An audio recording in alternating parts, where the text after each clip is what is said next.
Un tournoi exceptionnel vient de débuter, le Champion Chess Tour, avec 2 millions de dollars de prix, avec bien sûr les meilleurs joueurs du monde dont Magnus Carlsen, et aujourd'hui avec les Blancs, il joue contre Arjun Erigaisi, un jeune prodige indien pas loin du top 20 mondial. Carlsen commence ici avec cavalier F3, cavalier F6, C4, C5, ici on a une anglaise, et Carlsen joue ici B3, un coup plutôt rare. La théorie ici, c'est plutôt cavalier C3 par exemple, ou encore G3, mais c'est quelque chose que Carlsen fait assez volontairement depuis pas mal de mois et d'années, c'est-à-dire qu'il préfère jouer des sous-lignes et éviter les grandes lignes de la théorie. En tout cas, énormément à cette cadence de jeu où on est proche des parties rapides, partie blitz. Il joue ici B3, idée développer le fou sur la grande diagonale. En Fianchetto, il sera relativement actif. Erigesi ici continue avec KC6, développe ses pièces, fou B2, pareil pour Carlsen. Ici D5 pour Erigesi, il met un pion dans le carré magique pour prendre le centre. Carlsen du coup en profite pour échanger son pion de l'aile contre le pion central. Ici c'est prendre D5, cavalier prend D5 et cavalier C3 et développe ses pièces. E5 joué par Erigesi, il prend aussi le centre à nouveau. Le pion E5 il est bien défendu ici par le cavalier C6. Et ça vous voyez le pion en C5 plus le pion en E5. C'est souvent ce qu'on appelle une sorte de étau de Maroczy, et ça va permettre d'avoir un très très bon contrôle du centre pour les noirs, et ça va rendre très très difficile une des poussées centrales pour les blancs à cause de ces deux pions qui sont déjà très très bien placés ici au centre. Carlsen continue avec Dame B1, un coup assez surprenant, l'idée étant d'activer la dame sur cette grande diagonale qui est quand même assez intéressante. Fou E7 joué par Erigesi, il prépare la mise en sécurité de son roi avec Petit Roc et il développe aussi ses pièces E3, jouées par Carlsen. Alors ça a une double fonction. Non seulement ça permet ensuite de développer le fou F1 et du coup préparer après éventuellement le Petit Roc pour mettre le roi en sécurité, mais aussi ça peut permettre de préparer la poussée D4 parce qu'à un moment ou un autre, Carlsen va devoir lutter pour le centre parce que là, il est un petit peu quand même serré sur 3 rangées alors que Erigesi, lui, il a vraiment 5 rangées, et ça, c'est le résultat du fait qu'il a mis davantage de pions ici au centre, notamment dans le carré magique. Ici, fou E6 joué par Erigesi, il développe son fou en E6 pour terminer le développement de ses pièces. Ici, fou B5 joué par Carlsen. Alors attention, ici il y a un petit piège tactique. Ici on cloue le cavalier C6 et donc le pion E5 est en prise ici parce que le cavalier C6 est cloué, donc il défend pas réellement le pion E5 et c'est pourquoi Erigesi joue ici F6 pour défendre le pion en E5. Carlsen joue Petit Roc, il met son roi en sécurité et cavalier prend C3 joué par Erigesi. Alors là, position intéressante, on peut soit prendre du fou, soit prendre du pion. Et Carlsen, il a fait le choix de prendre du pion. Alors ça peut paraître surprenant, parce qu'en général, on dit toujours de prendre de l'extérieur vers l'intérieur. Or là, Carlsen fait l'opposé. Il prend de l'intérieur, plutôt du centre, vers l'extérieur, vous voyez. Et en général, on fait plutôt l'inverse pour essayer de toujours ramener le maximum de pions vers le centre. Alors pourquoi Carlsen il fait ce choix? Il fait ce choix parce que si on prend ici du fou, le risque qu'il peut y avoir à terme, c'est que les blancs n'arrivent jamais à pousser le pion en D4 parce que c'est quand même une case qui est très très solidement défendue par les noirs. Et donc le risque à terme, c'est que les blancs se retrouvent quand même avec un pion arriéré qui est sur une colonne semi-ouverte adverse. Et donc c'est un pion faible parce qu'il est arriéré, pas défendu par d'autres pions. Et en plus, la colonne est semi-ouverte, donc ça veut dire que Erigesi aurait beaucoup de facilité à attaquer ce pion en mettant ses tours et ses pièces lourdes sur la colonne D. Donc Carlsen, il préfère prendre du pion. Comme ça, plus de faiblesse en D2. Et en même temps, il libère la colonne D pour éventuellement y mettre sa tour et prendre la colonne ouverte. Dame C7 jouée par Erigesi. Il améliore un petit peu sa dame et aussi ça peut éviter d'avoir une mauvaise structure de pion. Par exemple, si vous jouez Petit Roc, il peut y avoir des thèmes à base de fou prend C6, B prend C6 et regardez ici la structure de pion des noirs qui est très mauvaise. Les pions qui vraiment manquent de synergie entre eux et ils ont du mal à se défendre mutuellement.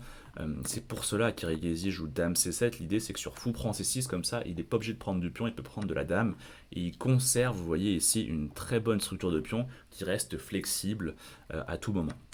Donc Carlsen joue ici tour D1, il prend la colonne ouverte, c'est très important pour les tours, toujours prendre les colonnes ouvertes, parce que comme ça, vous voyez, son champ d'action, est maximisé, alors qu'en F1, quand elle tape sur son propre pion, elle est relativement inutile, la tour. Petit roc, joué par Erigesi, et fou D3, joué par Carlsen. Un coup assez intéressant. Ici, la batterie Dame Fou qui menace le pion H7 qui est défendu qu'une seule fois. Si on joue ici, par exemple, G6, attention, il peut y avoir des sacrifices de pièces comme fou prend G6, c'est très thématique ça, et ensuite le roi noir est particulièrement en danger. Au minimum ici, Carlsen, il a le match nul, mais ça pourrait même devenir un petit peu dangereux avec éventuellement d'autres pièces qui pourraient venir en attaque. Et si vous jouez ici quelque chose comme H6, le problème c'est attention à ces cases blanches. Vous voyez, là il y a un manque cruel de défenseurs sur les cases blanches. Un très bon coup par exemple, c'est fou H7 échec. Si vous jouez roi H8, cavalier H4, et regardez ce qui se passe. Regardez ces cases blanches. Il n'y a personne pour les défendre. À tout moment, il peut y avoir un KG6 qui débarque et qui menace le roi noir et qui menace la tour F8. C'est très dangereux. Donc c'est pour cela que Erigesi joue ici F5. Il finalement interpose un pion, donc Carlsen ne peut pas prendre le pion en H7. Et là, joli coup joué par Carlsen, il joue ici E4. C'est quoi son idée? C'est qu'en fait, si Erigesi ne fait rien, il va prendre ici en F5 et il va gagner un pion. Et si Erigesi prend ici en E4, le problème c'est fou prend E4. Regardez ce qui se passe. Maintenant, le pion E5 est un pion isolé du reste des pions et il sera particulièrement simple à attaquer. Du coup, ça fait quand même une sacrée faiblesse ce que s'est créé ici Erigesi. Et donc, c'est pour cela que Erigesi joue ici F4. Ça lui permet du coup de ne pas avoir ce pion E5 trop faible parce que la colonne E reste fermée, donc Carlsen aura du mal à attaquer ce pion.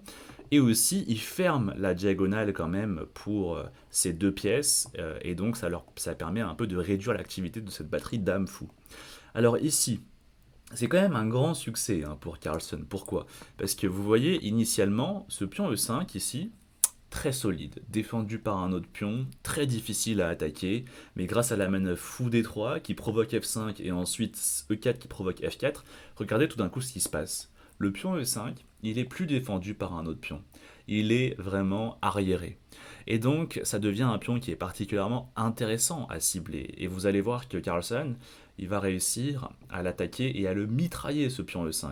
Il y a le cavalier en F3 ici qui attaque le pion E5 et potentiellement après le fou B2 qui pourrait attaquer le pion E5. Vous allez voir que les prochains coups, Carlsen va totalement cibler ce pion E5. Mais il commence avec fou B5. Pourquoi? Parce que si ici il joue C4 pour commencer à attaquer le pion E5, attention, grosse erreur, le cavalier D4 s'infiltre en D4. Il est extrêmement puissant et si on le prend, malheureusement, les noirs qui se créent un pion passé protégé. Et donc c'est très important d'abord de jouer fou B5 pour éliminer le cavalier en C6 et maintenant quand Carlsen joue C4, il n'y a plus de case D4 libre pour le cavalier C6 et donc il a réussi à ouvrir la diagonale de son fou qui maintenant attaque le pion E5 particulièrement faible. Attaqué deux fois, défendu qu'une seule fois, donc Erigesi joue Dame C7, et là encore, très joli coup de Carlsen. Carlsen se dit, comment je pourrais faire en sorte de rajouter un attaquant sur le pion E5? Il se dit, ah bah tiens, il faut que je mette ma Dame sur cette diagonale.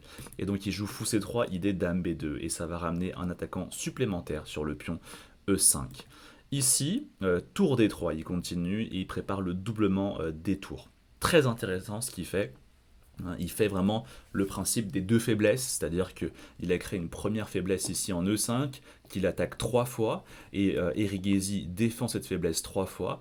Carlsen, il sait très bien qu'il ne peut pas attaquer davantage le pion E5, donc là, ce qu'il essaye de faire, c'est de créer un autre front, en doublant les tours sur la colonne D, et en rentrant en 7ème rangée. Et en fait, Erigesi aura du mal à empêcher cela. Pourquoi? Parce que l'ensemble de ces pièces sont ligotées à la défense ici du pion E5. Tour E7 joué par Erigesi, tour AD1, et ici fou G6.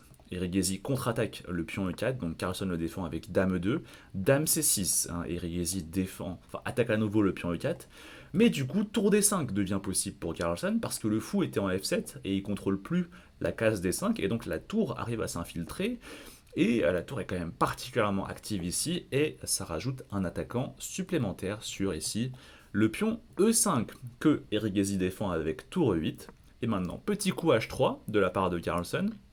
Alors le coup H3 est vraiment magnifique, on pourrait se dire Oui, il attend, pas du tout. En fait, son idée c'est quoi? C'est qu'il libère la case H2 pour le cavalier, il le met ici en H2, et comme ça, il pourra bondir en G4 où le cavalier sera particulièrement dangereux et actif. Il va taper sur le fou F6. Alors là, on pourrait se dire, oui, mais je comprends pas. Il y a juste H5 et il empêche ici qu'il y ait G4. Sauf que Carlsen a tout prévu. Il revient en F3. Alors là, vous pourriez me dire, mais pourquoi il va en H2 et puis après il revient en F3? Et ben en fait, c'est pour avoir provoqué ici le coup H5. C'est quoi l'idée? C'est que maintenant la case G5, ça devient une grosse faiblesse et une clé d'entrée dans la position noire parce que il n'y a plus aucun pion pour venir contrôler cette case, parce que justement le pion H est parti en H5. Et donc Carlsen, il a fait toute cette manœuvre pour affaiblir la case G5, et il enchaîne avec H4. Et vous voyez, c'est bon, maintenant la case G5 devient une case par laquelle le cavalier pourra s'infiltrer dans la position noire, et il continue avec G5. Prise, parce qu'on ne peut pas tolérer un G5 qui est aussi fort, et maintenant fou F7, et Dame F3 qui a été joué par Carlsen. Et là, c'est vraiment pas mal ce qu'a fait Carlsen parce que non seulement il a éliminé le fou F6, mais en plus, ça veut dire que du coup, le pion E5, il est quand même particulièrement faible maintenant parce que le pion F6, enfin le fou F6 a disparu. B prend C4, B prend C4. Pas mal hein, de la part de Erigesi, il comprend qu'il est quand même ligoté ici au niveau du centre à défendre constamment le pion E5, donc il cherche à ouvrir la colonne B pour trouver du contre-jeu à l'aile dame. G6 ici joué par Erigesi, fou A1. Très joli coup de la part de Carlsen. Il prépare le décalage de la dame éventuellement à l'aile dame où elle pourra attaquer les faiblesses en A6 et en C3.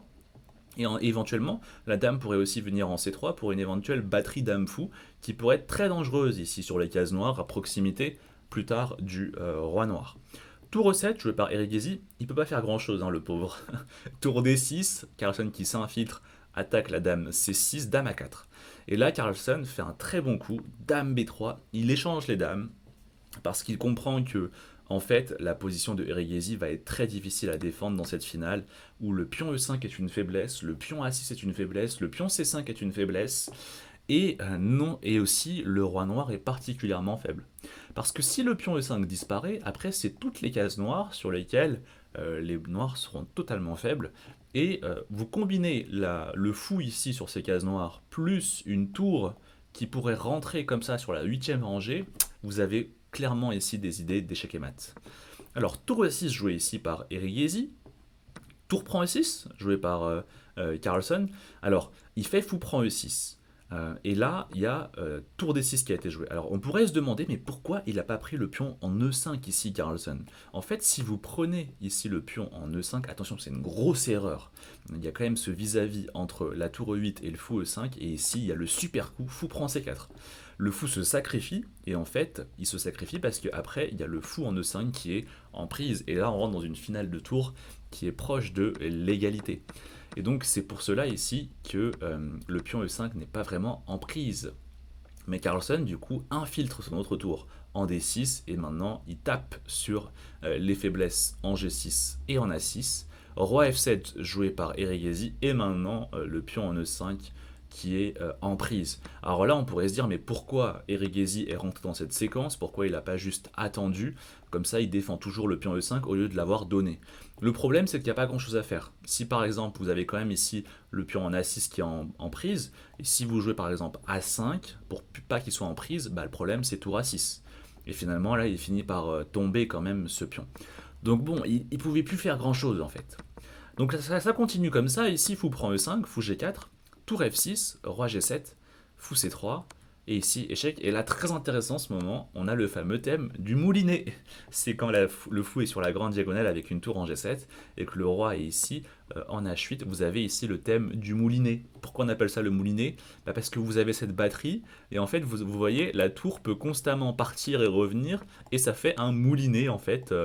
Et voilà, vous voyez, c'est une sorte de moulinet. Hop, vous voyez, constamment la tour va aller manger tout ce qu'il y a à côté et revenir en G7 faire à nouveau un échec. Donc c'est pour cela que Erigesi, hein, il va ici plutôt aller en F8, mais le problème c'est F3. On attaque ici le fou. Bon, si le fou s'en va, bah, malheureusement il y a quand même tout qui s'écroule au bout d'un moment. Et donc Ergezi qui va en B8, mais prise, et H6, et finalement ce pion qui va aller être promu. Voilà, ici ça s'arrête, ici tour H6, et ça devient impossible d'empêcher la promotion du pion. Au prochain coup, jolie victoire de la part de Carlsen, partie stratégique très intéressante, où on a vu comment Carlsen cherche à provoquer la poussée des pions noirs, pour du coup créer des pions arriérés qu'il va ensuite attaquer, ou bien ensuite créer des cases faibles qui vont permettre à ces pièces ensuite de rentrer dans la position adverse. Encore une fois, une masterclass de la part de Carlsen, et on attend les prochaines parties pour suivre ses autres chefs-d'œuvre.